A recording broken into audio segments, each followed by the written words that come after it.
देखिए, ये जो मैंने वीडियो रिकॉर्ड कराई आपके लिए, ये सिर्फ रिवीजन के लिए है। इसमें कोई थ्योरी वगैरह का डिस्कशन नहीं है। मैं आपको नीट के जो प्रीवियस ईयर क्वेश्चन है वही रिवाइज कराऊंगा, ठीक है। और रिवीजन के अंदर मैं क्या लूंगा, नीट के ही क्वेश्चन लूंगा कैटेगरी वाइज, सब नहीं, सेलेक्टेड कैटेगरीज लूंगा, जिससे आपको दोनों बातें पता लग जाएं। एक तो कौन सी कैटेगरी कैसे सॉल्व की जाती है, उसका मेथड क्लियर हो जाए, और ये भी पता लग जाए कि प्रीवियस ईयर में क्वेश्चन का पैटर्न क्या रहता है, ठीक है। एंड टाइम के लिए नए क्वेश्चन रिवाइज करना ठीक नहीं है, पुराने क्वेश्चन को रिवाइज करेंगे ज्यादा फायदा मिलता है।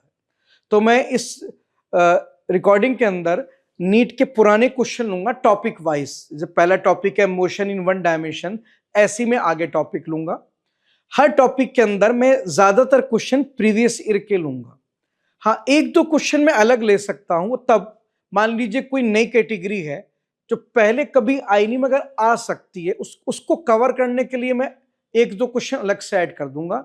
अदरवाइज मैं प्रिफर करूंगा कि जो पुराने क्वेश्चन आ चुके हैं 99% क्वेश्चन में वही लूंगा, ताकि आपको दोनों बातें क्लियर हो जाएं। आपको पता लग जाए कि प्रीवियस ईयर्स में पैटर्न क्या रहा है एग्जाम का, और कौन सी कैटेगरी को कैसे सॉल्व करते हैं वो भी आपको पता लग जाए, ठीक है। तो इसके थ्रू आपके प्रीवियस ईयर क्वेश्चन भी हो जाएंगे सारे के सारे, और आपका कैटेगरी का रिवीजन भी हो जाएगा, ठीक है।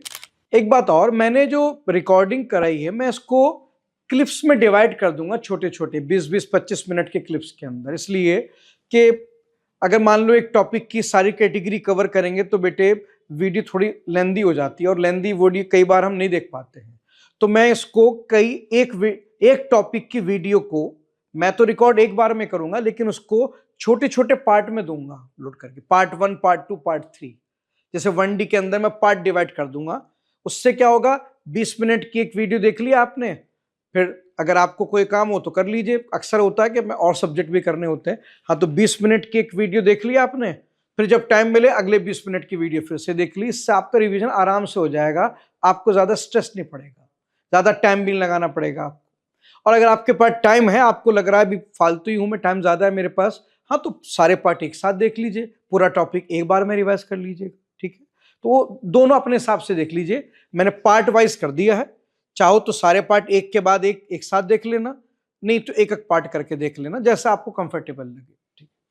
देखिए, ये क्वेश्चन जो आप देख रहे हैं, ये क्वेश्चन अलग अलग एग्जाम में अलग अलग बुक्स में अलग अलग लैंग्वेज के साथ दिया गया है। क्वेश्चन अच्छा है, पढ़ के देखते हैं। Preeti reached metro station and found that escalator was not working. Escalator किसे बोलते हैं? इलेक्ट्रिक स्टेयरकेस को, जो अक्सर मॉल्स में लगी होती हैं, जो इलेक्ट्रिसिटी से ऊपर चलती हैं, उसे एस्केलेटर कहते हैं। और प्रीति ने देखा कि मेट्रो स्टेशन पे एस्केलेटर लगा तो है, काम नहीं कर रहा है। तो एस्केलेटर लगा है लेकिन काम नहीं कर रहा है, स्टेशनरी है, ठीक। आगे पढ़ते हैं। She walked up the stationary escalator in time T1। अब ऑब्वियसली अगर एस्केलेटर काम नहीं करेगा तो हम लोग क्या करते हैं? अगर हम देखते हैं कि मॉल में एस्केलेटर नहीं चल रहा है, तो हम ऐसे थोड़ी ना कि हम फर्स्ट फ्लोर पे जाना बंद कर देंगे, हम वॉक करके जाएंगे स्टेप बाय स्टेप। तो प्रीति ने भी वही किया, प्रीति वॉक करके स्टेप बाय स्टेप ऊपर जा रही है। लेट अस से प्रीति की वॉकिंग स्पीड क्या है? VP। और आपको पता है स्पीड अगर कांस्टेंट हो तो उसे लिख सकते हैं डिस्टेंस अपॉन टाइम। टाइम मैंने T1 लिया है, लिखा है ना, she walked up escalator in time T1। T1 time में प्रीति वॉक करके ऊपर चली गई। आगे पढ़ते हैं। On other days if she remain stationary on moving escalator, then escalator takes her up in time T2। अब बाकी दिनों में क्या होता है? बाकी दिनों में एस्केलेटर मूव करता है।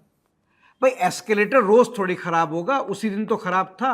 बाकी दिनों में तो एस्केलेटर मूव करता है। लेटेस्ट से एस्केलेटर की स्पीड क्या है? V। अब बाकी दिनों में जब एस्केलेटर मूव करेगा तो प्रीति क्या करेगी? प्रीति खुद नहीं चलेगी, बस प्रीति एस्केलेटर के ऊपर खड़ी हो जाएगी। एस्केलेटर उसे अपने आप ऊपर लेके जाएगा। कितनी स्पीड से? जो स्पीड एस्केलेटर की है उसी स्पीड से वो प्रीति को भी लेके जाएगा ऊपर, ऐसे। अब स्पीड को लिख सकता हूं डिस्टेंस बाय टाइम t2।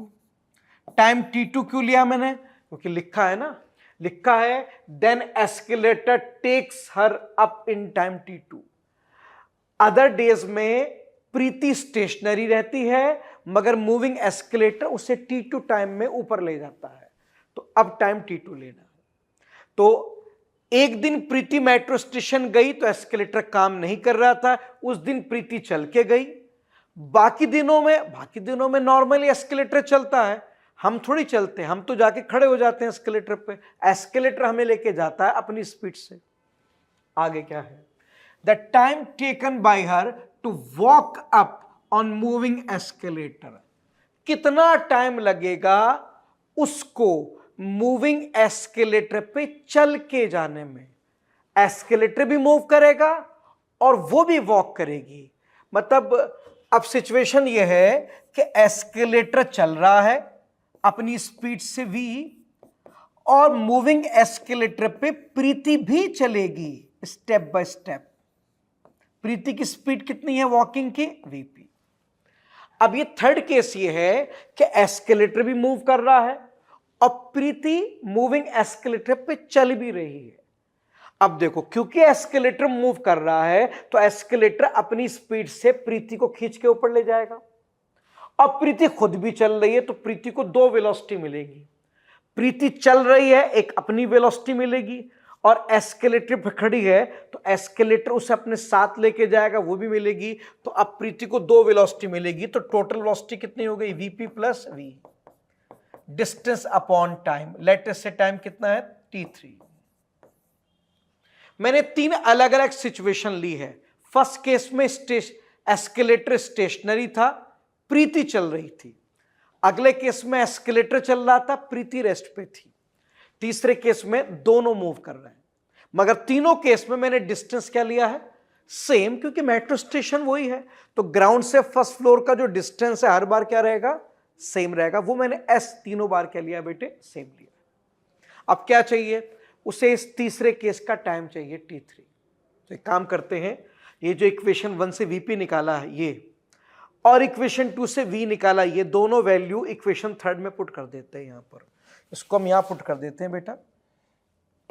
यहां पर vp की वैल्यू यहां से देखो s by t1 plus v की वैल्यू वहां से देखो s by t2 equals to s by t3। s throughout cancel हो जाएगा, तो बेटे यहां से ये आ जाएगा 1 by t1 plus 1 by t2 equals to 1 by t3। ये आ गया आपका, ठीक है। अब इन दोनों को हम सॉल्व करेंगे t3 निकालने के लिए, तो एलसीएम ले लेते हैं। अब मैं पेज चेंज करूंगा बेटे। अब हम एलसीएम लेंगे तो ये आएगा आपका t2 plus t1 upon t1 t2 equals to 1 by t3। अब ये 1 बाई t3 हमें चाहिए t3, तो t3 को उधर ले जाइए, ये पूरा टर्म उधर ले जाइए, रेसिप्रोकेट कर दीजिए, तो t3 की वैल्यू आ गई t1 t2 divide by t1 plus t2। अब आंसर मत याद कर लेना, क्योंकि अलग अलग एग्जाम में क्वेश्चन अलग अलग लैंग्वेज के साथ आया है। कभी वो t1 t2 दे के t3 पूछता है, कभी वो t1 t3 दे के t2 पूछ लेता है, लैंग्वेज चेंज करता है, तो हर बार आंसर चेंज हो जाता है। तो क्वेश्चन को अच्छी तरह पढ़ के समझ के अटेम्प्ट करना। अब आप देखेंगे इसका आंसर क्या आएगा बेटे? इसका आंसर आएगा ऑप्शन बी। चेक कर लीजिए। देखिए अब ये नेक्स्ट क्वेश्चन क्या है? ये है ए particle cover half of total distance with speed v1 and rest half distance with speed v2। देखिए एक पार्टिकल है जिसने आधा डिस्टेंस लेट अस से s/2 ट्रेवल किया है v1 स्पीड से, और rest half next s/2 travel किया है v2 स्पीड से। ये पहले सेंटेंस में ये लिखा है। आगे क्या लिखा है? It's average speed during the complete journey. इस पूरी कंप्लीट जर्नी की एवरेज स्पीड चाहिए। ये क्वेश्चन नीट के अंदर अगर आप देखें तो 3 बार आया है नीट के अंदर, और अलग अलग एग्जाम में क्वेश्चन आपको काफी देखने को मिलेगा। देखते हैं क्या करना है इसमें। देखिए पहले हम यहां से फर्स्ट हाफ पे फॉर्मूला लगाते हैं। कांस्टेंट स्पीड का फॉर्मूला होता है distance upon time. Constant speed को लिख सकते हैं डिस्टेंस अपॉन टाइम। तो t1 इधर ले जाओ, v1 इधर, तो t1 आ गया s/2 v1। ये फर्स्ट हाफ का टाइम आ गया है। अब सेकेंड हाफ का टाइम कैलकुलेट करते हैं। सेकेंड हाफ का टाइम अगेन कांस्टेंट स्पीड को लिख सकता हूं डिस्टेंस अपॉन टाइम। t2 को इधर ले जाता हूं, v2 को इधर, तो t2 आ गया यहां से s/2 v2। ये इतना आ गया आपका। अब ये नेक्स्ट हाफ का भी टाइम आ गया। अब हमें कंप्लीट जर्नी की एवरेज स्पीड चाहिए। बेटा एवरेज स्पीड का फॉर्मूला होता है total distance upon total time. अब टोटल डिस्टेंस क्या आएगा, मैं इसको अलग कर देता हूं थोड़ा सा।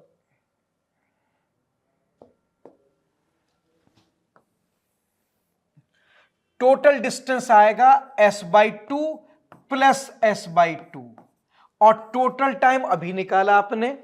फर्स्ट हाफ का टाइम इतना था, सेकेंड हाफ का ये ऐड कर दो उनको, s/2 v1 plus s/2 v2।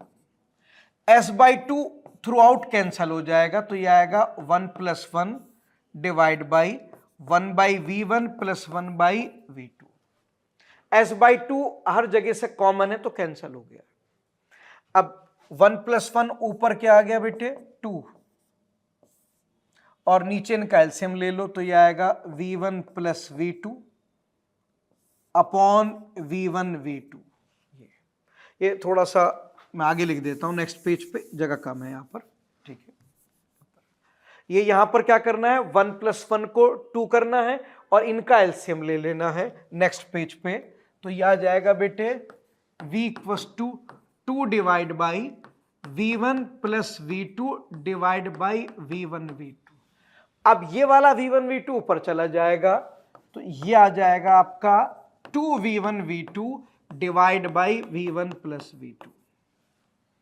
ये कंसेप्ट है, इससे आंसर आ गया है। बाकी बहुत से लोग क्या करते हैं, इसको एज ए फॉर्मूला याद कर लेते हैं। बेटे फॉर्मूले में प्रॉब्लम क्या है कि हर बार कंडीशन अलग होती है। ये फॉर्मूला तभी काम करता है जब आधा डिस्टेंस v1 से चले और आधा डिस्टेंस v2 से। अब एग्जामिनर ऐसा कोई रूल नहीं बनाता। एग्जामिनर कई बार कहता है 1/3 डिस्टेंस v1 से चलूंगा, 2/3 v2 से, तो ये काम नहीं करेगा, ये फॉर्मूला फिर फेल हो जाएगा आपका। कई बार कह देता है 1/5 चला है v1 से, 4/5 चला है v2 से, तो कुछ और आंसर आएगा। बेटा ये जो आप याद करते हैं इससे कोई फायदा नहीं है, ये कोई फॉर्मूला नहीं है, ये एक आंसर है। ये आंसर तभी काम करता है जब हाफ डिस्टेंस के डाटा दिए हों। अब जरूरी नहीं कि हर बार वो हाफ डिस्टेंस v1 से चला है, हाफ डिस्टेंस v2 से, वो हर बार पैरामीटर्स चेंज करता है। मैंने आपसे कहा ये क्वेश्चन नीट में 3 बार आया, तीनों बार उसने पैरामीटर्स चेंज किए थे। तीनों बार लैंग्वेज अलग थी, पैरामीटर्स अलग थे, जिसकी वजह से तीनों बार आंसर भी अलग अलग आया था। इसलिए आप इस तरह से आंसर मत याद क्या करें, कंडीशन के हिसाब से आंसर बदलते। आप कंसेप्ट याद करें, कंसेप्ट क्या चीज है। पहले आप डायग्राम बनाएं जैसा कि कहा गया है, और फिर जो आपसे पूछा गया है उसका फॉर्मूला लगाएं, सॉल्व करें, आंसर जो आएगा अपना आप आएगा निकल कर। ठीक है, इस क्वेश्चन को पढ़ के देखते हैं। ए particle moves along the straight line OX। अब स्ट्रेट लाइन OX कहां है पता नहीं, O ओरिजिन मान लेते हैं, X एक्स एक्सिस, तो हम X एक्सिस पे मान लेते हैं, ये X एक्सिस, ये ओरिजिन हो गया। पार्टिकल इस पे चल रहा है हमारा, ठीक है, ये हमारा पार्टिकल इस पर मूव कर रहा है, ठीक है। आगे लिखा है at time t the distance x of the particle from O is given by this. x coordinate का फंक्शन दिया है। अब पार्टिकल x एक्सिस पे चल रहा है, तो उसने उसका x कोऑर्डिनेट बताया कि x कोऑर्डिनेट कैसे कैसे वेरी करेगा। ये कहां लिखा है x कोऑर्डिनेट है, उसने लिखा है ना distance x of the particle from O. ये क्या है? ये x का डिस्टेंस है। कहां से? ओरिजिन से। बेटा ओरिजिन से x के डिस्टेंस को क्या बोलते हैं? x कोऑर्डिनेट बोलते हैं। ये x कोऑर्डिनेट दिया। आगे, how long would the particle travel before coming to rest. Rest पे आने से पहले वो कितना ट्रेवल करेगा? सबसे पहले तो देखते हैं इनिशियली उसका x कोऑर्डिनेट क्या था। इनिशियली टाइम को 0 ले लेते हैं। 40 प्लस 12 t0, t की जगह 0 पुट कर देते हैं, 40 मीटर। इनिशियली आपका पार्टिकल जब चलना शुरू किया था, जब बिल्कुल स्टार्टिंग में चलना शुरू किया था, उस वक्त पार्टिकल का एक्स कोऑर्डिनेट क्या था? 40 मीटर था। 40 मीटर से चलना शुरू किया है, ओरिजिन से चलना शुरू नहीं किया, 40 मीटर से स्टार्टिंग की है उसने। कब तक का चाहिए? मुझे चाहिए जब तक का डिस्टेंस, जब तक वो रुक ना जाए। और कोई चीज रुकती कब है? जब उसकी स्पीड 0 हो जाए। तो एक काम करते हैं, पहले स्पीड निकालते हैं। x की वैल्यू क्या दे रखी है बेटा? 40 plus 12t minus T cube. अगर मैं इसको एक बार टाइम के रिस्पेक्ट में डिफरेंशिएट करूंगा तो मुझे इसकी स्पीड मिल जाएगी। 40 का डिफरेंशियल 0, कांस्टेंट का डिफरेंशियल 0 होता है।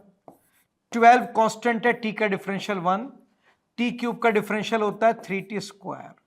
तो यहां से v आ गया 12 माइनस 3t स्क्वायर। हमने यहां वेलोसिटी निकाल ली। अब हम जानना चाहते हैं कि ये वेलोसिटी 0 कब होगी। जब वेलोसिटी 0 होगी तो उसी वक्त ये क्या आ जाएगा? पार्टिकल आपका रेस्ट पे आ जाएगा। अब 3t स्क्वायर को उधर ले जाएं तो ये आएगा 12 इक्वल्स टू 3t स्क्वायर। अब दोनों साइड से ये 3 12 को 4 से कैंसिल कर देगा, 4 इक्वल्स टू टी स्क्वायर। तो यहां से t आ गया बेटे 2 सेकेंड। 2 सेकेंड पर पार्टिकल रेस्ट पे आ जाएगा। अब जरा सा इस x को दोबारा यूज करते हैं और चेक करते हैं कि पार्टिकल x इक्वल्स टू 2 पर कहां था। ठीक है, तो हम दोबारा चेक करेंगे बेटा। हम देखेंगे 2 सेकेंड पे x की वैल्यू क्या थी? 40 प्लस 12 इंटू टी 12 2 का क्यूब। तो यहां से x2 कैलकुलेट करेंगे तो कितना आएगा बेटे? यह आएगा 56 मीटर। यानी कि 2 सेकेंड पर पार्टिकल आपका यहां होगा, x इक्वल्स टू 56 पर। और 2 सेकेंड पे उसकी वेलोसिटी क्या हुई है? 0। चलना शुरू किया 0 से, 2 पर उसने चलना बंद कर दिया है। तो बेटा 40 से 56 के बीच में आपका पार्टिकल ट्रेवल हुआ है, बस। अब एग्जामिनर यही पूछ रहा है कितना डिस्टेंस वो ट्रेवल करेगा। सर 40 से 56 कितना ट्रेवल हुआ होगा? अब आप खुद देख लो, मैं नेक्स्ट पेज पे लिख देता हूं। डिस्टेंस ट्रेवल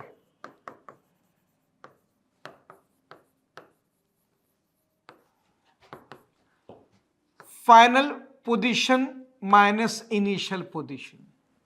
वैसे final position minus initial position displacement देता है, लेकिन आपका पार्टिकल तो बेटा स्ट्रेट लाइन में चल रहा है, तो जो डिस्प्लेसमेंट है वही उसका डिस्टेंस भी है।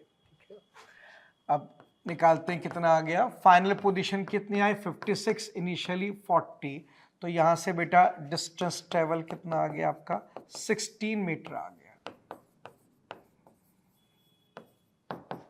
16 मीटर। चेक कर लीजिए, इसका आंसर आ गया बेटे 16 मीटर। देखिए ये क्वेश्चन जो है थोड़ा सा मैथमेटिकल क्वेश्चन है। देखते हैं किस तरह से करेंगे। थोड़ी सी मैथमेटिक्स का यूज होगा। The displacement x of particle varies with time t as, ये फंक्शन दिया है। क्या फंक्शन है? x equals to a e की power minus alpha t plus b e की power beta t, where a b alpha beta are constant. Variable सिर्फ time है, बाकी सब कांस्टेंट है। The velocity of particle will, आपको बताना है पार्टिकल की वेलोसिटी क्या करेगी। ऑप्शन दे रखे हैं, वो इंडिपेंडेंट होगी बीटा के, वो 0 हो जाएगी जब अल्फा बीटा के बराबर होगा, वो लगातार डिक्रीज होगी, वो लगातार इंक्रीज होगी, आपको वेलोसिटी नहीं बतानी, उसका पैटर्न बताना है, ठीक है। अब देखिए यहां पर मुझे एक्स कोऑर्डिनेट दिया गया है और मुझसे वेलोसिटी का पैटर्न पूछा गया है, तो उसके लिए मुझे एक्सेलेरेशन निकालना पड़ेगा। क्यों बेटे, वेलोसिटी की वैल्यू अलग बात है, पैटर्न अलग बात है। वेलोसिटी इंक्रीज होगी या डिक्रीज, वह एक्सेलेरेशन बताएगा। अगर एक्सेलेरेशन पॉजिटिव है तो वेलोसिटी इंक्रीज होगी, अगर एक्सेलेरेशन नेगेटिव है तो वेलोसिटी डिक्रीज होगी। तो अगर आपको वेलोसिटी का पैटर्न चाहिए तो आपको एक्सेलेरेशन ढूंढना चाहिए, क्योंकि वेलोसिटी खुद अपना पैटर्न नहीं बताती, वेलोसिटी अपनी वैल्यू बताएगी। अगर मुझे वेलोसिटी की वैल्यू चाहिए होती मैं वेलोसिटी निकालता, नहीं, वेलोसिटी की वैल्यू नहीं पूछ रहा, उसका पैटर्न पूछ रहा है कि आपकी वेलोसिटी इंक्रीज करेगी, डिक्रीज करेगी, क्या करेगी। हाँ, उसके लिए आप एक्सेलेरेशन चेक कीजिए। एक्सेलेरेशन बताएगा कि वेलोसिटी का पैटर्न क्या है। और एक्सेलेरेशन कैसे मिलेगा, आपको पता है, एक्स कोऑर्डिनेट को एक बार डिफरेंशिएट करूंगा टी के रिस्पेक्ट में, वेलोसिटी आएगी। वेलोसिटी को फर्दर एक बार और करूंगा टाइम के रिस्पेक्ट में डिफरेंशिएट, तो एक्सेलेरेशन आएगा। तो मुझे यहां पर 2 बार डिफरेंशियल करना है। अब e की पावर सम कांस्टेंट x का जो डिफरेंशियल होता है, मैं रिवाइज करा देता हूं, वो होता है dy by d x equals to, e का डिफरेंशियल तो e रहता है, जो वेरिएबल का कोफिशिएंट होता है ये बाहर मल्टीप्लाई हो जाता है। ये डिफरेंशियल का फॉर्मूला हम पढ़ते हैं बेसिक मैथ्स में, वो फॉर्मूला मुझे यहां पर क्या करना है, यूज करना है। चलिए मैं यूज करता हूं। पहले मैं x को एक बार डिफरेंशिएट करता हूं टाइम के रिस्पेक्ट में, यहां वेरिएबल टाइम है, a तो कांस्टेंट है, छोड़ दो, e का डिफरेंशियल वही रहेगा, अंदर जो वेरिएबल है t उसका कोफिशिएंट बाहर मल्टीप्लाई होगा माइनस अल्फा, चलिए प्लस b कांस्टेंट है, e का डिफरेंशियल e रहेगा, और अंदर वेरिएबल t का जो मल्टीप्लायर है वो बाहर एक बार मल्टीप्लाई हो जाएगा। ये मैंने यही वाला फॉर्मूला यूज किया है डिफरेंशियल का। ये क्या मिल गया सर, ये मुझे वेलोसिटी मिल गई है, अभी वेलोसिटी मिली है, एक बार और करूंगा, अब की बार मुझे एक्सेलेरेशन मिलेगा, एक बार और करूंगा dv बाई dt, क्या मिलेगा मुझे, acceleration. Minus a alpha constant है, e का डिफरेंशियल वही रहेगा, और अंदर वेरिएबल t का जो मल्टीप्लायर है वो बाहर एक बार मल्टीप्लाई होगा, तो एक माइनस और आ जाएगा यहां पर, और एक अल्फा और आ जाएगा, 2 बार माइनस आ गया, प्लस b बीटा कांस्टेंट है, e का डिफरेंशियल वही रहेगा, और जो आपका टाइम का वेरिएबल मल्टीप्लायर है वो एक बार बाहर मल्टीप्लाई हो जाएगा। ये डिफरेंशियल के फॉर्मूले लगेंगे बेटा, जो हम बेसिक मैथ्स में पढ़ते हैं। अब ये एक्सेलेरेशन आ गया, माइनस 2 बार आया, प्लस हो गया, तो ये आ गया a अल्फा स्क्वायर e की पावर माइनस अल्फा टी, ये b बीटा स्क्वायर e की पावर बीटा टी। अब आप देखो एक्सेलेरेशन में जो पहला टर्म है पॉजिटिव, दूसरा टर्म पॉजिटिव, जब दोनों टर्म पॉजिटिव हैं तो एक्सेलेरेशन कंफर्म पॉजिटिव हो गया। और पॉजिटिव एक्सेलेरेशन क्या इंडिकेट करता है, पॉजिटिव एक्सेलेरेशन इंडिकेट करता है वेलोसिटी इंक्रीजिंग, आपकी वेलोसिटी कंटिन्यूअसली इंक्रीज होगी बेटा, go on increasing with time. कुछ लोग यहां से कंफ्यूज होते हैं कि सर यहां माइनस लगा, ये पावर में माइनस है, बाहर देखो बाहर पॉजिटिव है। बेटा पावर नेगेटिव होने का ये मतलब नहीं होता वो टर्म नेगेटिव है, कोई टर्म पॉजिटिव है नेगेटिव है उसके बाहर के कोफिशिएंट का साइन देखते हैं। पावर नेगेटिव होना अलग चीज है, पावर नेगेटिव से ये हरगिज डिसाइड नहीं होगा कि बाहर का साइन क्या है, ठीक है। अगर किसी की पावर नेगेटिव है, मैं अलग से लिख देता हूं, जैसे मान लीजिए यह है e की पावर -2, तो बेटे आप इसे नीचे ले जाइए, ये हो जाएगा 1/e की पावर 2। ये तो एक लिखने का तरीका है, जब कोई चीज रेसिप्रोकल में होती है ना तो हम उसे ऊपर ले जाकर पावर नेगेटिव में लिख देते हैं। इसका ये मतलब नहीं कि नेगेटिव टर्म है, नहीं हरगिज नहीं, ये पॉजिटिव टर्म है। e की पावर -2 की वैल्यू आप कैलकुलेटर से निकाल के देखेंगे, पॉजिटिव वैल्यू आएगी, ठीक। बेटा माइनस इंडिकेट कर रहा है कि ये टर्म ऊपर का नहीं नीचे का टर्म है। अब आप e की वैल्यू रखें 2.72, उसका स्क्वायर करें, कहां नेगेटिव पॉजिटिव आएगा।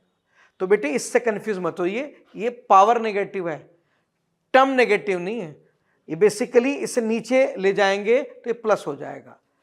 बाहर का साइन देखते हैं, बाहर का जो कोफिशिएंट का साइन है वो बताता है कि टर्म पॉजिटिव है या नेगेटिव है। ठीक है, तो आपका एक्सेलरेशन पॉजिटिव है, वेलोसिटी कंटिन्यूअसली क्या करेगी बेटा, इंक्रीज करेगी।